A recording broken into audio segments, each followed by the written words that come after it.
It only takes 3 minutes to pick a sweet, juicy, and flavorful watermelon every time you shop. Hello everyone, it's Nancy here. Have you ever stood in front of a pile of watermelons wondering which one to choose, and then ended up bringing home one that tasted bland and dry? Today, I'm going to share a few simple tips that many experienced watermelon farmers use to recognize a good watermelon before cutting it open. And stay until the end of the video. I'll show you how to make a simple, healthy, sugar-free watermelon jelly.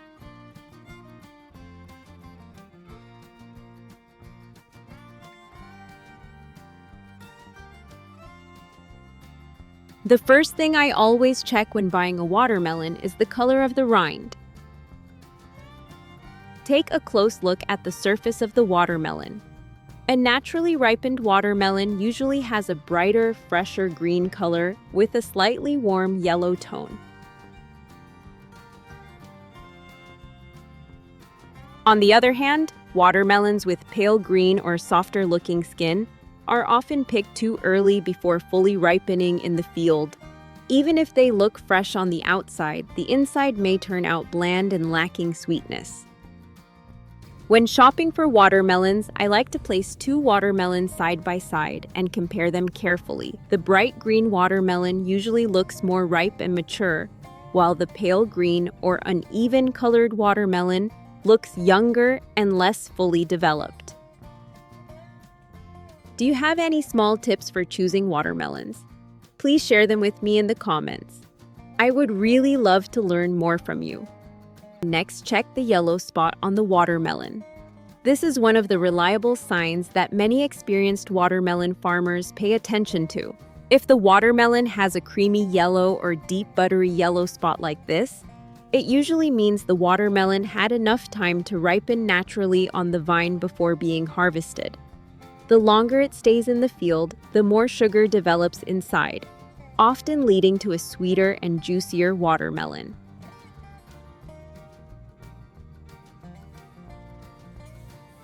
As for watermelons with a pale yellow spot or almost no spot at all, most of them are still underripe.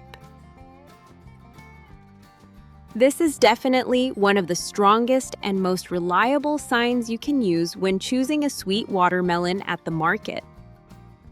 The third thing I pay attention to is the stripes on the watermelon. Many people often overlook this small detail, but it actually hides a special secret. Take a close look at the dark and light green stripes on the watermelon rind. A good watermelon usually has clear and even stripes. It usually means the watermelon developed steadily and received enough sunlight throughout the growing process. That often leads to better texture and richer flavor. On the other hand, if the watermelon has very pale, scattered, or broken stripes, sometimes the pattern may look uneven in different areas. Watermelons like these are often not naturally ripened in the field, and it's better not to choose them. By the way, I'd really love to know what the weather is like where you are today.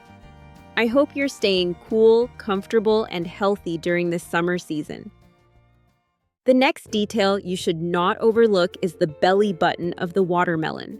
You will notice that some have a fairly large belly button, while others have a relatively small one. At that moment, would you choose the watermelon with the larger belly button or the smaller one? When choosing a watermelon, I try to find one with a smaller belly button. During the growing process, the belly button becomes larger over time. As the flesh slowly expands, the belly button gradually shrinks back, which also means the rind will often be thinner. If a watermelon has a very large belly button, sometimes it may still look beautiful on the outside, but the inside may not be fully ripe yet. The rind may also be thicker, which means there is less sweet flesh to enjoy. Once you have found a watermelon that matches all the signs above, the final trick to know whether it is good or not is to tap on it and listen to the sound. First, gently place one hand on the watermelon to feel the vibration. Then use your other hand to tap the opposite side of the watermelon gently. You do not need to hit it hard. Just a few light taps are enough. If the sound feels deep, slightly hollow, and soft, that is usually a very good sign. It often means the watermelon is juicy, properly ripe, and full of water inside. If the watermelon makes a very dull or flat sound, or if it feels heavy without much vibration, when tapped, the watermelon may still be underripe and not very sweet. I know this method may seem a little funny at first, especially when everyone at the market starts tapping watermelons at the same time. But once you combine the sound test with the other tips I shared above, your chances of choosing a sweet and juicy watermelon become much higher. What do you think about the methods I shared? Try using them the next time you choose a watermelon and let me know the results. This is the watermelon I chose based on all the signs I shared today. The rind has a deep green color. The creamy yellow field spot looks perfect. The stripes are thick and even the belly button is small, and when tapped, it sounds deep and slightly hollow.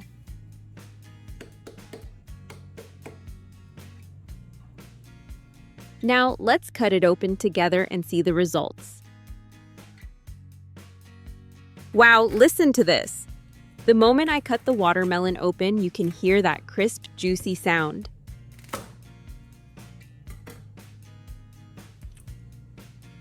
The inside has a beautiful bright red color and is full of juice. The flesh is tender and sweet, exactly the kind of watermelon everyone wants to bring home during the summer.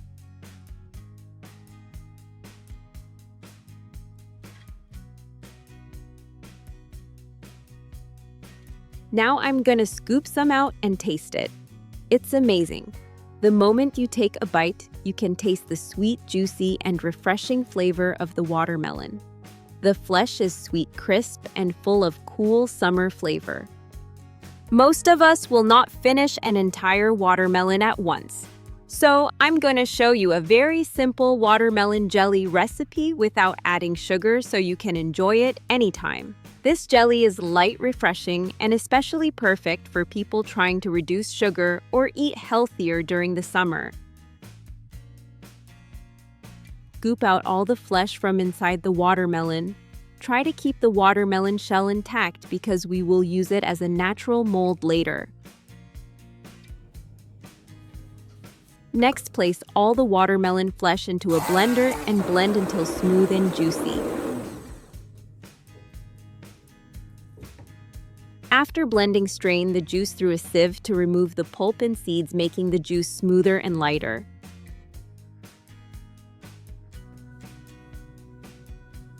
Now pour the watermelon juice into a pot and add jelly powder. Since watermelon already has natural sweetness, there is no need to add sugar. Stir gently and cook over medium heat until the mixture lightly simmers. Once ready, carefully pour the warm watermelon mixture back into the empty watermelon shell that we saved earlier. Let it cool completely, then place it into the refrigerator until fully set.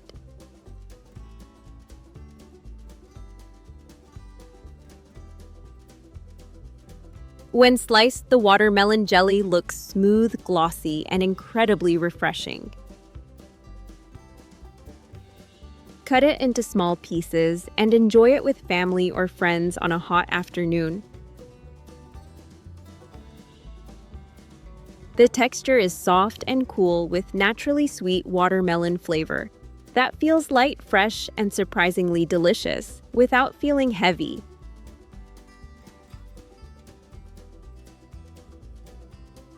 Choosing a good watermelon is not just about luck. Once you learn a few simple signs like the field spot stripe patterns, stem end, and the sound when tapping, shopping becomes much easier and more enjoyable. I hope these little farmer-style tips help you bring home sweeter and juicier watermelons for your family all summer long. And if you have your own favorite watermelon picking tip, feel free to share it in the comments so we can all learn from each other. Goodbye, and I'll see you in the next video.